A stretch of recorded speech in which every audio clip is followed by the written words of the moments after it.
कलयुग के अंधकार में जब मनुष्य मोह, आसक्ति और अहंकार में बंध जाता है, तब सच्चा हितैषी ही उसे सत्य का मार्ग दिखाता है।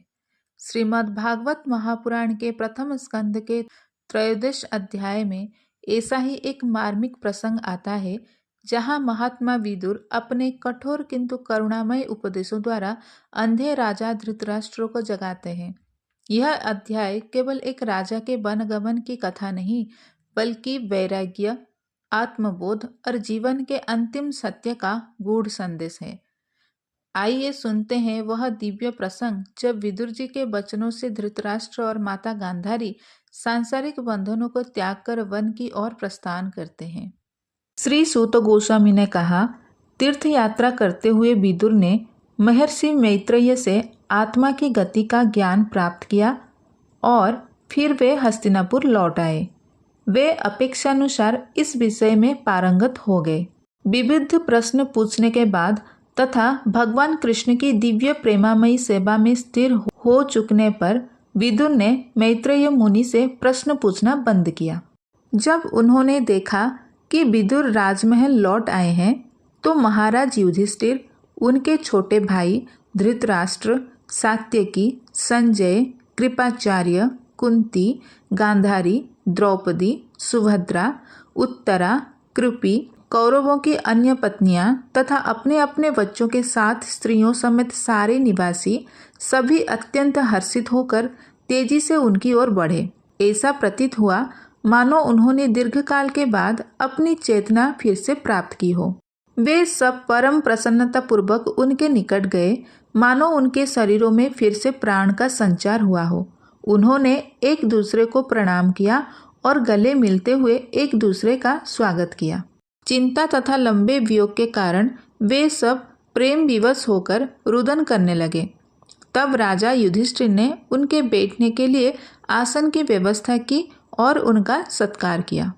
जब विदुर ठीक से भोजन कर चुके और पर्याप्त विश्राम कर लेने पर उन्हें सुखदायक आसन पर बिठाया गया, तब राजा ने उनसे बोलना शुरू किया और वहां पर उपस्थित सारे लोग सुनने लगे। महाराज युधिष्ठिर ने कहा, हे चाचा, क्या आपको याद है कि आपने किस तरह सदा हमारी माता तथा हम सबकी समस्त प्रकार की विपत्तियों से रक्षा की है? आपके पक्षपात ने पक्षियों के पंखों के समान हमें विषपान तथा अग्निदाह से बचाया है।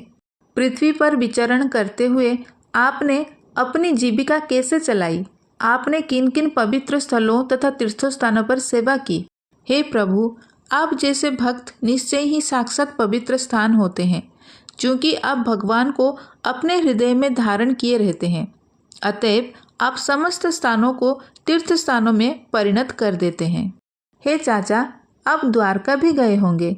उस पवित्र स्थान में यदुवंशी हमारे मित्र तथा शुभचिंतक है, जो नित्य ही भगवान श्री कृष्ण की सेवा में तत्पर रहते हैं। आप उनसे मिले होंगे अथवा उनके विषय में सुना होगा। वे अपने अपने घरों में सुखपूर्वक रह रहे हैं ना? महाराज युधिष्ठिर द्वारा इस तरह पूछे जाने पर महात्मा विदुर ने क्रमशः सब कुछ कह सुनाया, जिसका उन्होंने स्वयं अनुभव किया था। केवल यदुवंश के विनाश की बात उन्होंने नहीं कही। दयावान महात्मा विदुर पांडवों को कभी भी दुखी नहीं देख सकते थे। अतएव उन्होंने इस अप्रिय तथा असह्य घटना को प्रकट नहीं होने दिया, क्योंकि आपदाएं तो अपने आप आती है। इस प्रकार अपने कुटुंबियों द्वारा देवतुल्य सम्मानित होकर महात्मा विदुर कुछ काल तक अपने बड़े भाई की मनोदशा को ठीक करने के लिए तथा इस प्रकार अन्य सबों को सुख देने के लिए वहां पर रहते रहे। मंडूक मुनि के द्वारा शापित होकर जब तक विदुर शूद्र का शरीर धारण किए रहे, तब तक पाप कर्म करने वालों को दंडित करने के लिए यमराज के पद पर अर्यमा कार्य करते रहे। अपना राज्य वापस पाकर तथा एक ऐसे पौत्र का जन्म देकर जो उनके परिवार की प्रशस्त परंपरा को आगे चलाने में सक्षम था, महाराज युधिष्ठिर ने शांतिपूर्वक शासन चलाया और उन छोटे भाइयों के सहयोग से, जो सारे के सारे कुशल प्रशासक थे, असामान्य ऐश्वर्य का भोग किया। जो लोग घरेलू मामलों में अत्यधिक लिप्त रहते हैं और उन्हीं के विचारों में मग्न रहते जाते हैं, उन्हें दुस्तर सनातन काल अनजाने ही धर दबोचता है। महात्मा विदुर यह सब जानते थे, अतएव उन्होंने धृतराष्ट्र को संबोधित करते हुए कहा, हे राजन, कृपा करके यहाँ से शीघ्र ही बाहर निकल चलिए, विलंब न कीजिए। जरा देखे तो भय ने किस प्रकार आपको वशीभूत कर रखा है। इस भौतिक संसार में कोई भी व्यक्ति इस भयावह स्थिति का निराकरण नहीं कर सकता। हे स्वामी, शाश्वत काल के रूप में पूर्ण पुरुषोत्तम भगवान हम सबों के पास आ पहुँचे हैं। जो भी सर्वोपरि काल के प्रभाव में है, उसे अपना सबसे प्रिय जीवन काल को अर्पित करना पड़ता है। अन्य वस्तुओं यथा धन, सम्मान, संतान, भूमि तथा घर का तो कुछ कहना ही नहीं। आपके पिता, भाई, शुभचिंतक तथा पुत्र सभी मर चुके हैं और दूर चले गए हैं। आपने स्वयं भी अपने जीवन का अधिकांश समय व्यतीत कर लिया है। अब आपके शरीर को बुढ़ापे ने आ दबोचा है और आप पराये घर में पड़े हुए हैं। आप जन्म से ही अंधे रहे हैं और हाल ही में आप कुछ बहरे हो चुके हैं। आपकी स्मृति कम हो गई है और आपकी बुद्धि विचलित हो गई है। आपके दांत हिल चुके हैं, आपका यकृत खराब हो चुका है और आपके कफ निकल रहा है। ओहो, प्राणी में जीवित रहने की कितना प्रबल इच्छा होती है। निश्चय ही आप एक घरेलू कुत्ते की भांति रह रहे हैं और भीम द्वारा दिए गए झूठन को खा रहे हैं। आपने अग्नि लगाकर तथा विष देकर जिन लोगों को मारना चाहा, उन्हीं के दान पर आपको जीवित रहने तथा गिरा हुआ जीवन बिताने की आवश्यकता नहीं है। उनकी एक पत्नी को भी आपने अपमानित किया है और उनका राज्य तथा धन छीन लिया है। मरने के लिए आपकी अनिच्छा होने तथा आत्मसम्मान की बलि देकर जीवित रहने की आपकी इच्छा होने पर भी आपका यह कृपण शरीर निश्चय ही क्षीण होगा तथा पुराने वस्त्र की भांति नष्ट हो जाएगा। वह धीर कहलाता है जो किसी अज्ञात सुदूर स्थान को चला जाए और जब यह भौतिक शरीर व्यर्थ हो जाए तब सारे बंधनों से मुक्त होकर अपने शरीर को त्यागता है। अपने आप से या दूसरे के समझाने से जो व्यक्ति जाग जाता है और इस भौतिक जगत की असत्यता तथा दुखों को समझ लेता है तथा अपने हृदय के भीतर निवास करने वाले भगवान पर पूर्णतया आश्रित होकर घर त्याग देता है, वह निश्चय ही उत्तम कोटि का मनुष्य है। अतएव कृपया आप अपने कुटुंबियों को बताए बिना तुरंत उत्तर दिशा की ओर प्रस्थान कर दीजिए, क्योंकि शीघ्र ही ऐसा समय आने वाला है जिसमें मनुष्य के सद्गुणों का ह्रास होगा। इस प्रकार आजमीढ़ के वंशज महाराष्ट्र धृतराष्ट्र ने आत्मनिरीक्षण युक्त ज्ञान द्वारा पूर्णतः आश्वस्त होकर तुरंत ही अपने दृढ़ संकल्प से पारिवारिक स्नेह के सारे दृढ़ पास तोड़ दिए। तत्पश्चात वे तत्काल घर छोड़कर अपने छोटे भाई विदुर तथा दिखलाए गए मुक्ति पथ पर निकल पड़े। गांधार के राजा सुबल की पुत्री परम साध्वी गांधारी ने जब यह देखा कि उसके पति हिमालय पर्वत की ओर जा रहे हैं, जो कि सन्यासियों को वैसा ही आनंद देता है जैसा कि युद्ध के मैदान में योद्धा को शत्रुओं के प्रहार से प्राप्त होता है, तो वह भी अपने पति के पीछे पीछे चल पड़ी। अजात शत्रु महाराज युधिष्ठिर ने वंदना करके, सूर्यदेव को अग्नि यज्ञ अर्पित करके तथा ब्राह्मणों को नमस्कार करके एवं उन्हें अन्न, गाय, भूमि तथा स्वर्ण अर्पित करके अपने नैतिक प्रातःकालीन कर्म किए।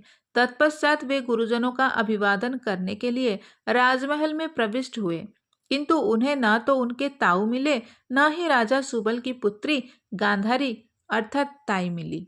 चिंता से पूरित महाराज युधिष्ठिर संजय की ओर मुड़े, जो वहां बैठे थे, और उनसे पूछा, हे संजय, हमारे वृद्ध तथा अंधे ताऊ कहाँ हैं?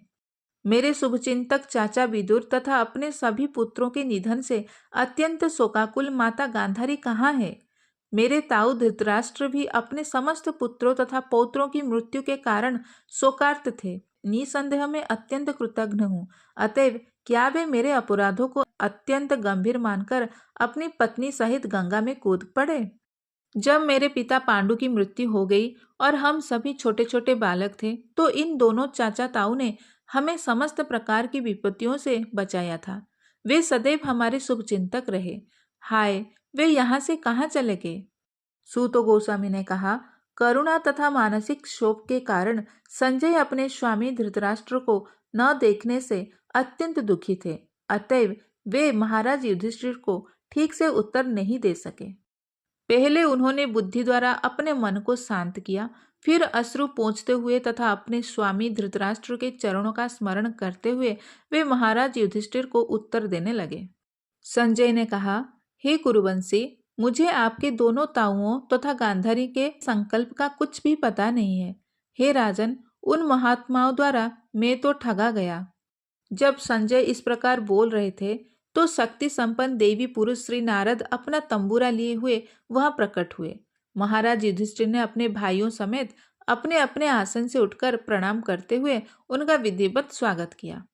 महाराज युधिष्ठिर ने कहा, हे देव पुरुष, मैं नहीं जानता कि मेरे दोनों चाचा कहाँ चले गए। न ही मैं अपनी उन तपस्विनी ताई को देख रहा हूँ जो अपने समस्त पुत्रों की क्षति के कारण शोक से व्याकुल थी। आप इस अपार समुद्र में जहाज के कप्तान सदृश हैं और आप ही हमें अपने गंतव्य का मार्ग दिखा सकते हैं। इस प्रकार से संबोधित किए जाने पर देव पुरुष भक्तों में सर्वश्रेष्ठ चिंतक देवर्षि नारद कहने लगे।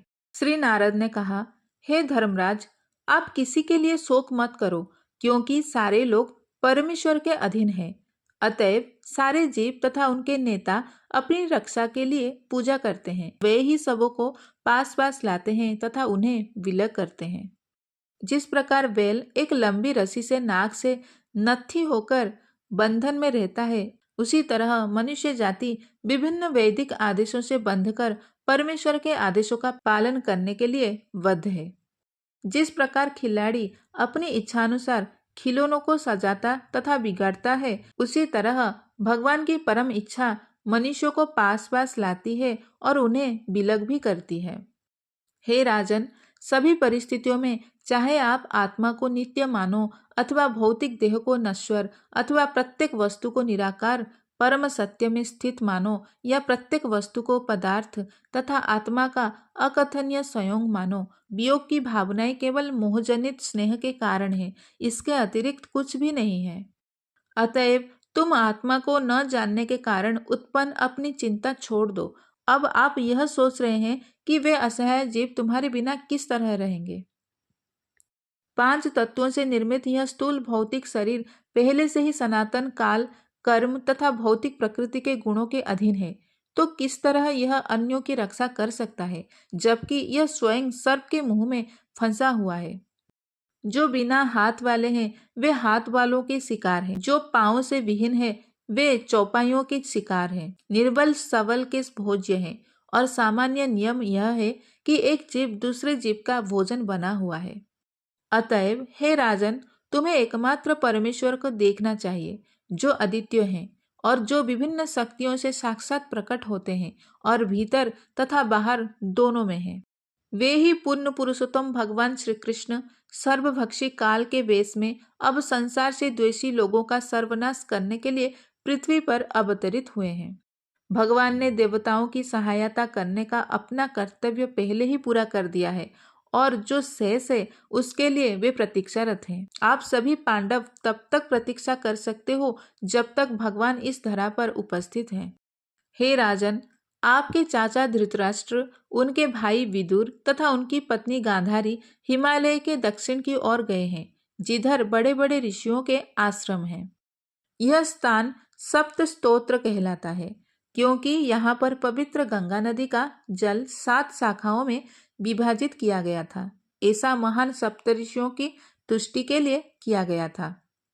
इस समय सप्त स्तोत्र के तट पर धृतराष्ट्र नित्य 3 बार प्रातः, दोपहर तथा संध्या समय स्नान करके, अग्निहोत्र यज्ञ संपन्न करके तथा केवल जल पीकर अष्टांग योग का अभ्यास करने में लगे हैं।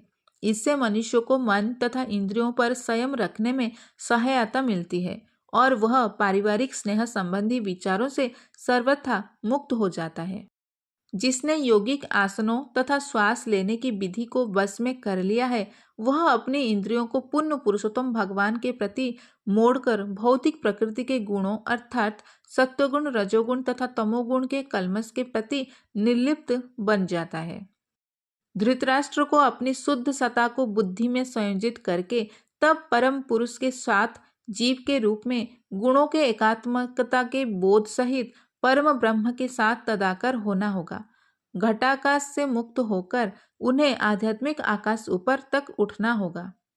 उन्हें इंद्रियों के सारे कार्य बाहर से भी रोक देने होंगे और भौतिक प्रकृति के गुणों से प्रभावित होने वाली इंद्रियों की अंतः क्रियाओं के प्रति भी अवेद्य रहना होगा। इन सारे भौतिक कार्यों का परित्याग करने पर वे अचल हो जाएंगे और मार्ग के सारे अवरोधों को पार कर जाएंगे। हे राजन, संभव यह है कि वे आज से 5वें दिन अपना शरीर छोड़ देंगे और उनका शरीर राख हो जाएगा। बाहर से अपने पति को अपनी योग शक्ति की अग्नि में अपनी कुटिया समेत जलता हुआ देखकर उसकी साध्वी पत्नी एकाग्रता पूर्वक ध्यान मग्न होकर अग्नि में प्रवेश करेगी। तब हर्ष तथा शोक से अभिभूत होकर विदुर उस पवित्र तीर्थ स्थान से चले जाएंगे। ऐसा कहकर महर्षि नारद अपनी वीणा समेत बाह्य आकाश में चले गए। युधिष्ठिर ने उनके उपदेश को अपने हृदय में धारण किया, जिससे वे सारे शोकों से मुक्त हो गए। इस प्रकार विदुर जी के उपदेश धृतराष्ट्र और गांधारी के हृदय में वैराग्य का दीप प्रज्वलित कर देते हैं। राजमहल, वैभव और सत्ता सब पीछे छूट जाते हैं और आत्म कल्याण का मार्ग उनके चरणों के सामने खुल जाता है। श्रीमद् भागवत का यह अध्याय हमें सिखाता है कि संसार क्षण भंगुर है और सत्य मार्ग पर चलना ही जीवन की सार्थकता है। यदि आपको यह कथा प्रेरणादायक लगी हो तो इसे दूसरों तक अवश्य पहुंचाएं। श्री हरि के नाम का स्मरण करते रहें। जय श्री कृष्ण। हरि बोल।